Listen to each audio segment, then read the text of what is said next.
I feel bad. I'm so out of the loop because I'm like so knee deep in like what I'm doing that I'm not even keeping up with everyone else. I feel kind of shitty. I think a lot of the consensus lately has been that it's stale in a way. And even speaking with you last night, I think you last time I used YouTube a lot. Yeah. It's like, who are the new people? Who are the things doing creative stuff? Yeah. And something I want to talk to you about is the term beastification. Yeah. Because we had emerged on our show. I think so. Yeah. Maybe from Ryan Trahan. Because we had people come on the show and talk about the beastification of YouTube. Yeah. Which meant that people on YouTube are following in your footsteps and trying to copy you. Yeah. And so the thumbnails look the same. A lot of the concepts look the same. I know. And so when you open up YouTube for a period of time, it just felt like, wow, why does every thumbnail look the same with just a different person's face? Yeah. Why do some of these concepts look the same? The subtitles feel the same. I wish people would like, there's like inspiration and then there's just stealing. And so many people just steal what I do. Like so many people literally just put their face on my face. Right. Or just take my thumbnail. Or literally verbatim say what I say at the start of my videos or like all my things. And so like, it's pretty interesting because I think the podcast we've done, like every time I've done these podcasts, we did them almost every year for like 3-4 years. I just come on here and I say everything I know. Like I don't hold back. I will literally come on here and tell you guys every little thing I know about getting views on YouTube. And I know thousands, tens of thousands of creators have watched those and literally, that's the reason why they're making $10,000+ a month because they're just like, oh, Jimmy just literally laid it out. I just followed it. So there's that positive, but then there's also the negative because so many creators have watched it. And instead of like taking inspiration from me, they're just like, oh, I'm just going to do exactly what he's doing. And like, it's pretty brutal.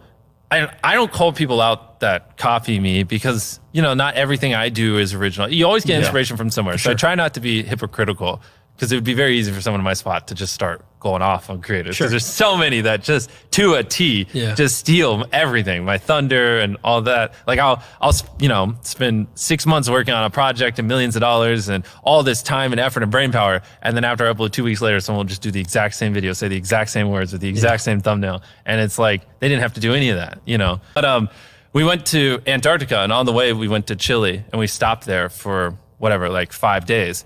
And I was, in the airport, I was wearing my hoodie, sunglasses, just staring at the floor. I was like, if I don't take any photos, I'll just go straight to the hotel room. No one will know I'm here.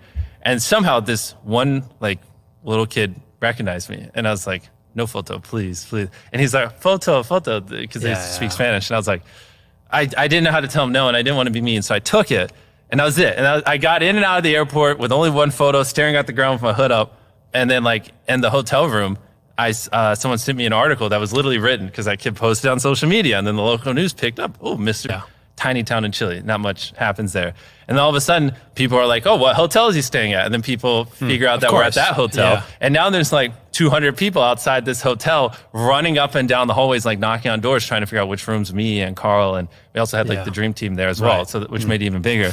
And they're like, where are they at? And they're like, I was talking to the manager of the hotel. It's like, why don't just have your security like control things? And he's like, we do. And so I had to hire security to like help lock down this hotel because there's so many people. And then there's like people trying to camp outside the hotel. And we're like, this is not a meet and greet. Like I'm just here while I wait for my flight to Antarctica. And it's like that, I roast the hell out of people who like have boring first 5 seconds. It's brutal. What role does short form play? Is it audience growth, brand growth? On YouTube or across just everything? Across the board. Like, I mean, you just said like it loses money. Right? Yeah, well, short form is like an interesting thing because like never before in history have you been able to make a piece of content that goes viral on Facebook, goes viral on Instagram.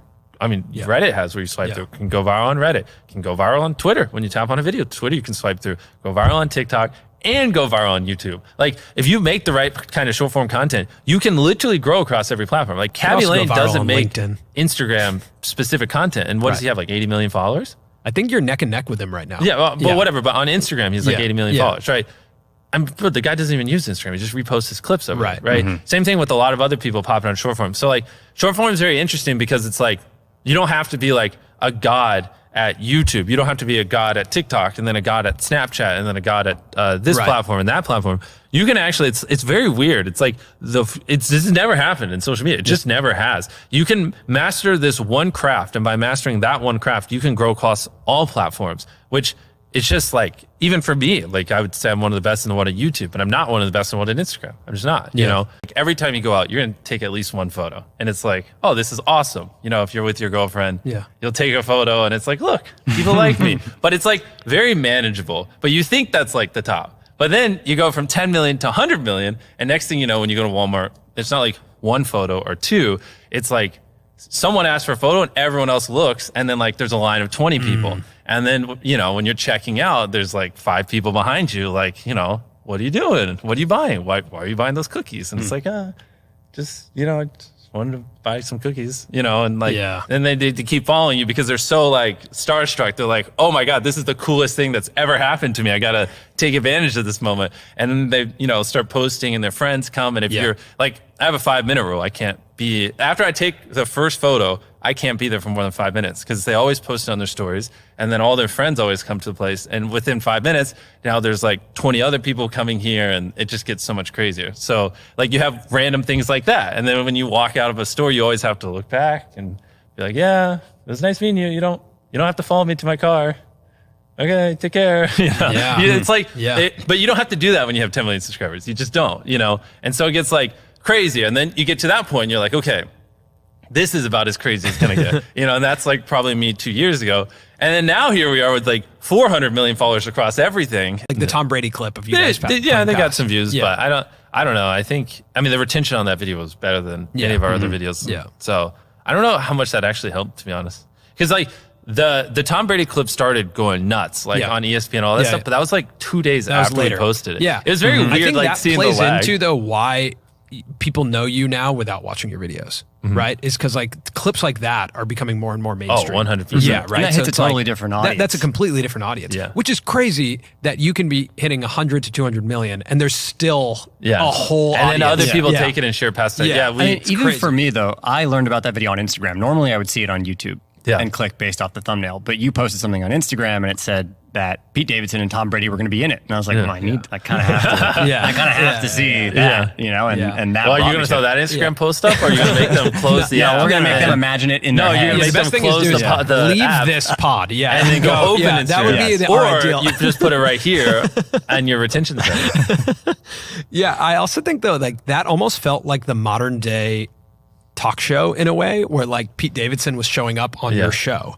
Do you know agree. what I mean? Like, I think having... It's not exactly like that. Like Dobrik kind of did that a while back where like Justin Bieber would show up in the car or something like that. The thing is like, it's also, them aside, I'll just talk blanketly. People like that tend to be the people I gravitate towards more to now because they just kind of understand my life a little bit more. So I also just like having other famous people, if that's the word you want to use, around because it's like kind of cool to see how they deal with all these random problems I'm starting to have. So I mean, sure, it's great because it helps the video, whatever, but it's also just literally fun to be around them and see like, how do you deal with all this stuff? What is going on? And also it's like, you know, they're infinitely better on camera too. So I don't have to like Tom Brady or Pete Davidson, you don't have to like, you know, tell them like what to do or anything. Like, like a camera's just rolling and they're just funny and they're just cool. Right. So you wanted to test what you do on a streaming platform and then you tagged a bunch of streaming platforms, which I loved because I was just imagining the meeting rooms in those streaming platforms being like, did you guys see this tweet from Mrbeast? And the funny part is we're already in talks with a lot of them. So a lot of them were like,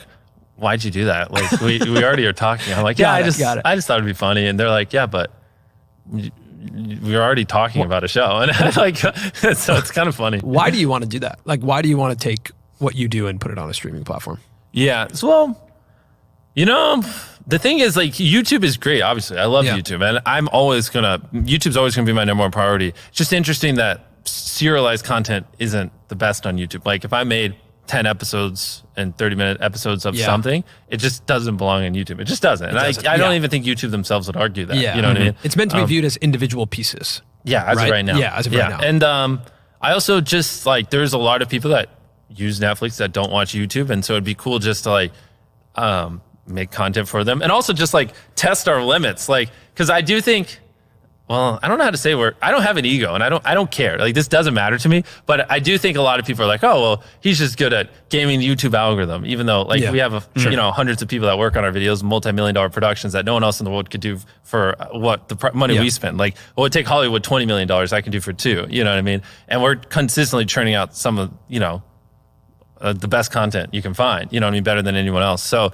but a lot of people are like, oh, it just games the YouTube algorithm. So I'd love to like, you know, jump to a new format, just quickly crank out, you know, 10 episodes. I have a great idea, like the largest game show in history with the most contestants in history with the largest game show prize in history. And I know we could crush it, you know, just using our studio space and everything. Yeah. And I think it would just go wild on Netflix. And then, I don't know, for me, it'd just be a fun challenge to show like, no, we're not just gaming YouTube. It's not like the stereotypical where you would think I walk in there and have to pitch these people why they should sell these products. Anytime I talk to a retailer, they're just like, okay, you know, how much do you want us to put on the shelves? You know, it's not, so it's more right now, more the problem is making enough bars and keeping up with demand. It's not really convincing retailers to put it there. Like, cause it's pretty obvious. I can show infinite amounts of data of how Feastables isn't just taking revenue from Hershey's. So like people are just walking to the chocolate aisle and instead of buying Hershey's, buying Feastables. Like people who never would have bought chocolate in Walmart are walking to the chocolate aisle specifically to buy Feastables. You're creating a new market. Exactly. Yeah. I'm bringing new customers to the aisle, which is such a net positive and one of the biggest KPIs these, you know, buyers would want, that it's just like dumb not to have me there. It's like,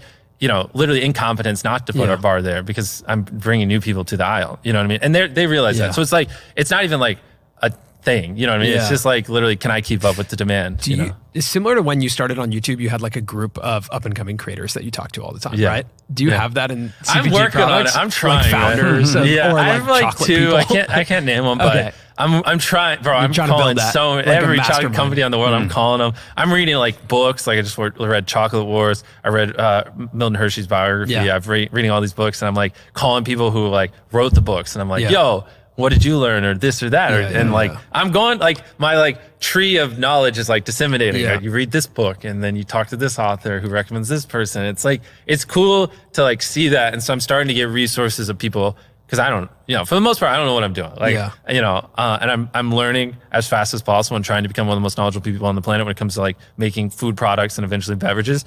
So right now I'm just in that stage of like I'm trying to absorb knowledge as much as possible, and I'll just call people. I'll be like, I don't know what I'm going to learn off you. I'll do everything I can to add value to you. And in exchange, just teach me everything you know. Like people who have run a snack business for 10 years. I'm like, just teach me everything. It's very close. Are you filming them now? No. I filmed them all. When I had 8,000 subscribers, I sat down and I just cranked out a bunch of videos. And the schedule, I was like, this goes in 6 months, this goes in a year, this goes in 5 years, this goes in 10 years, this goes here, this goes there. I just cranked them out. So Hide Me in 10 Years goes up, which is a video I filmed when I had 8,000 subscribers. That's crazy. I think I was like 17. Just like failed a history test and studying for my next one, but I hate studying. So I just like, I was acting like I was studying when my mom walked in, but I obviously, who cares? And I just whipped out my phone. I was like, all right, this video is going to go public in 10 years.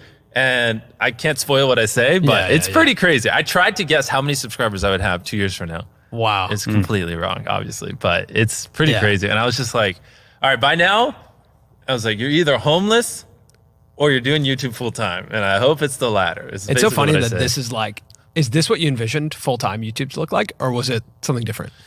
At that time, here's the thing. I have a little bit of like warped perception. To me, in my head, it's like my initial reaction is like, oh, of course. I always thought, you know, I reinvest all the money. I'm going to get this big blah, blah, blah. But then sometimes I put I really, really think hard, and I have to like watch old content to get deja vu. And I'm like, oh no. Back then, like 1 million subscribers would have been everything. I was like, that would have been the pinnacle. Yeah. So I'm a bad person to ask because I warp like the future and the past is warped. Like to me, like when I hit 100 million subscribers, like in my head, I had already had 100 million subscribers for like 5 years because I was just like, that makes sense. I had envisioned it so much that it was already reality. Yeah. So I'm like the worst person to talk about the future or past with. So I wanted to talk about you were talking about like, every few videos, you're doing something for the first time. You wish there was someone to like compete with. Bro, you would unlock such a different level. If someone started, you know, doing videos like at my level or better, and people are like, ooh, Mrbeast, you know, this guy's better than Mrbeast, I would go so just bananas working. It would be crazy. I've also competed with you in things. Like basketball and Catan. Are we going to bring up basketball again? No, I wish we could have played tonight. That would have been fun. But I'm just saying, like, you are a competitive guy. And I feel 100%. like I'm one of the most competitive people on the planet. I feel like you crave a competitor right now. Oh, it'd be awesome. Yeah. It'd be so much fun. And maybe that's what going to a streamer... It'd be terrifying. Like, the kind of videos I'd be cranking out would... Like, I'm already pushed to the max, but I'm serious. I would just be like, okay, why do I need to sleep 9 hours a night? Can I just start sleeping 6? Right. There's 3 extra. Boom, 90 hours a fucking month. It's an invitation to compete. Bro, I don't care. I think, though, like, I'm crazy. The fact that you're including more storytelling in some of your videos, I think, is representative of competition a little bit. that there are some channels that, sure, they're not doing the numbers that you do. Yeah. But there are channels that have like impact and even just the overall sentiment, right? Of like, we want more characters, we want more storytelling. Yeah, exactly. And I think if you look at YouTube, the platform, there's the chance that over time, what is deemed the best could change. Oh, of course. Style of content. Yeah, and the thing is, content. like, even though my videos were the best, like, it's not like they were the best because there wasn't storytelling. It's just the best because of the effort and blah, blah. But there's always, that's what I'm saying, there's always a way to improve them. And for me, one of the things I lacked was storytelling, especially the further back you go in my videos. Like, I didn't go to college to learn this stuff. I didn't, you know, I don't have mentors or trainers teaching me any of this. I'm like learning as I go. And I'm like, you know, like we talked about before, I'm running 24 miles an hour on a treadmill. And sometimes it's even like hard to look up and breathe and be like, how do I learn storytelling? What does that even mean? What is this Dan Harmon thing? And you know, this three act structure. What does that mean? Three acts, like you know. And so it's like slowing down the treadmill enough where I can like focus and study and learn all that stuff, and then bring it in and then figuring out how to apply it. Like, you know, because I have tried storytelling before and created 10 out of 10 videos that just bombed. And it's like, interesting. Okay, what did I do wrong there? And so it's just like something we've been slowly working on. And now we've really finally started, it's clicked. Like I understand, because it's not like, I can't just go grab someone from traditional and go teach me storytelling. Because they'll just be like, do this 3-act structure. And I'm like, okay. And I read books and I study and I'm like, that just doesn't work. And they're like, no, it does work. And I'm like, no, it just doesn't. You just don't get YouTube. Like you can't just break a video into 3 acts. Like that's just not, I mean, sure, maybe you could, but it's just not like, that's not optimal and things are so dynamic and changing. And like, but I was like, but I'll just take what I think would work and I'll just like throw it in this pot. And I think like, oh, I like this kind of thing. And oh, I learned that from that book and I'll stir it. Oh, that's a 10 out of 10. Okay, maybe we do that. And so by switching it up and being like, no, this time it's character building and you have to follow characters throughout the entire episode, it makes us work as an audience. Have you ever seen the show Love, Death, Robots? No.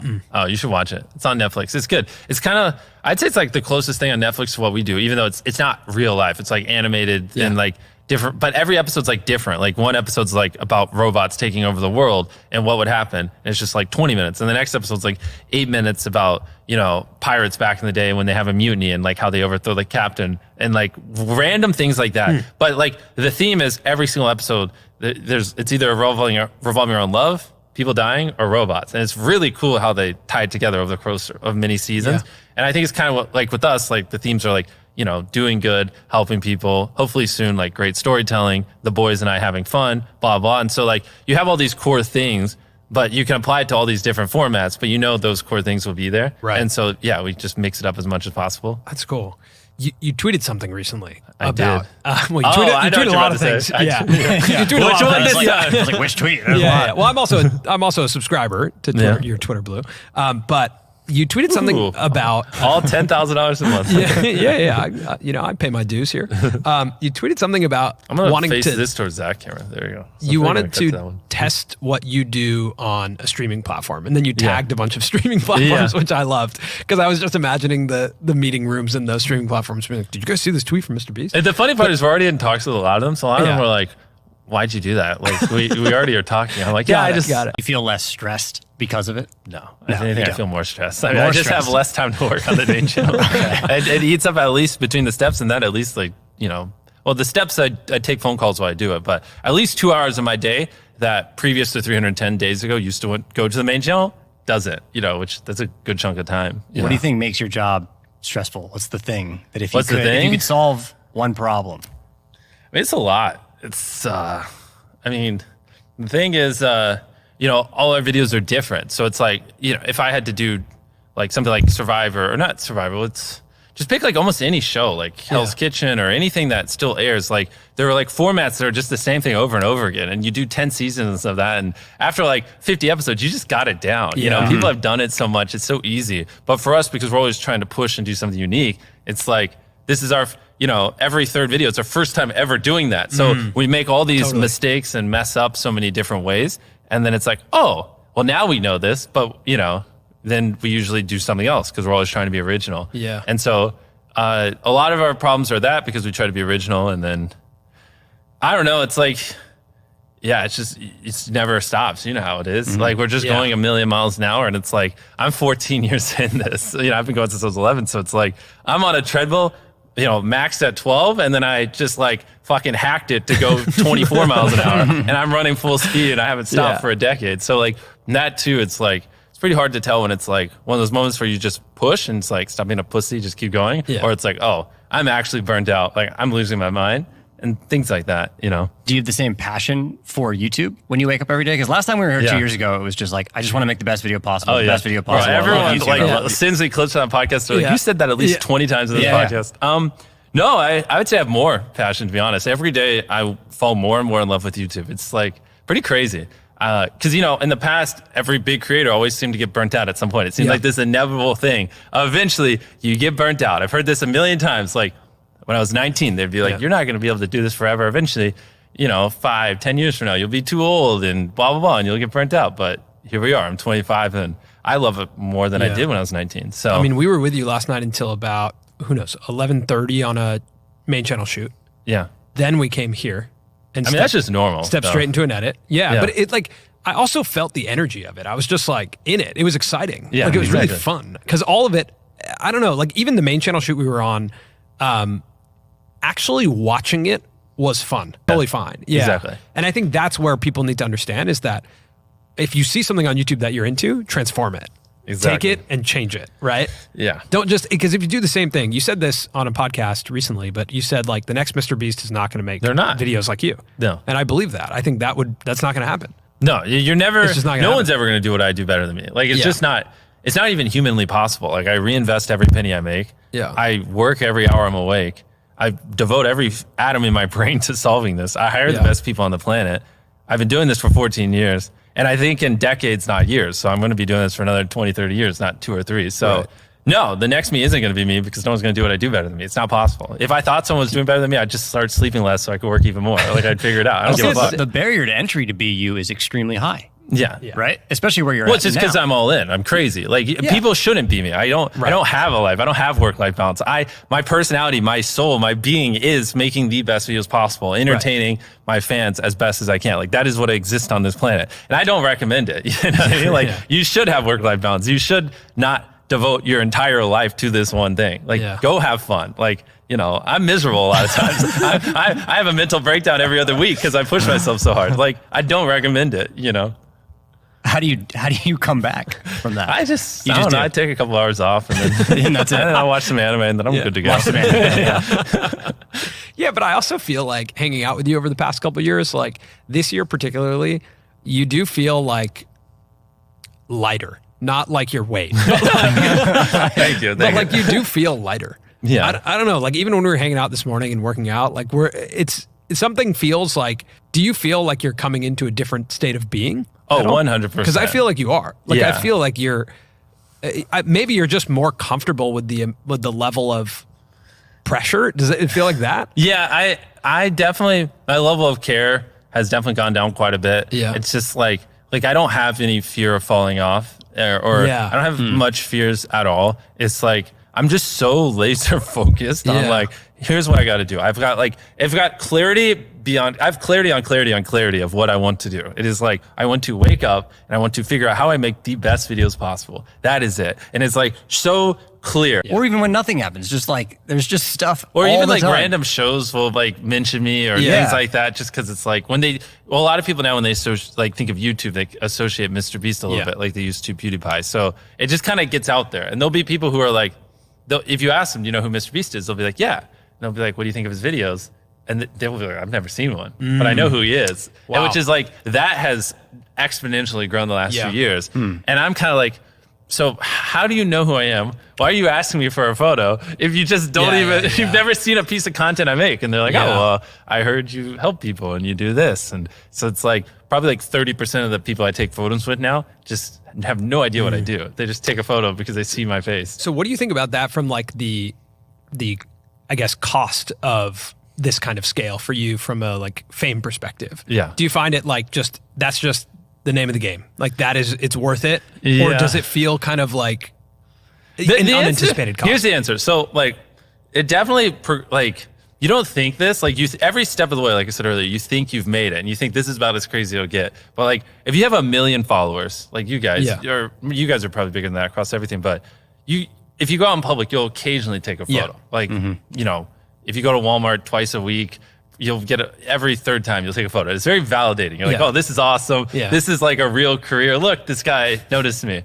And then when you get to 10 million, it's like a whole different world. The past 2 years, like right now I'm on like the main channel, I have 160 million subscribers, but 2 years ago, I mean, 60 million? Yeah. If that, 50 maybe million? like 40. Yeah. It was before Feastables, I think, was public. Yeah. It was before your Squid Game video. Yeah, before all that. So, I mean, everything's changed. It's definitely pretty interesting because you always think like, okay, this is roughly the top, but this is like things aren't going to get much crazier. Yeah. And then we're growing so fast that it keeps getting crazier and crazier. And you're like, okay, you know, people are only going to stalk me occasionally. It's like, that's about as bad as it gets. And then it's like, oh, the frequency of people following me home from when I go to Walmart is going up. Or like, you know, when I go to an airport and wait in a line, the amount of people that, you know, harass me in these lines where I can't really do anything. And it definitely is a lot crazier than I thought, to be honest. I think that, I mean, obviously the mathematical difference between 40 million people and 150 well, it's even crazier million. when you take all my platforms, because I think we're closing in on 400 million followers. Right. And so that's just,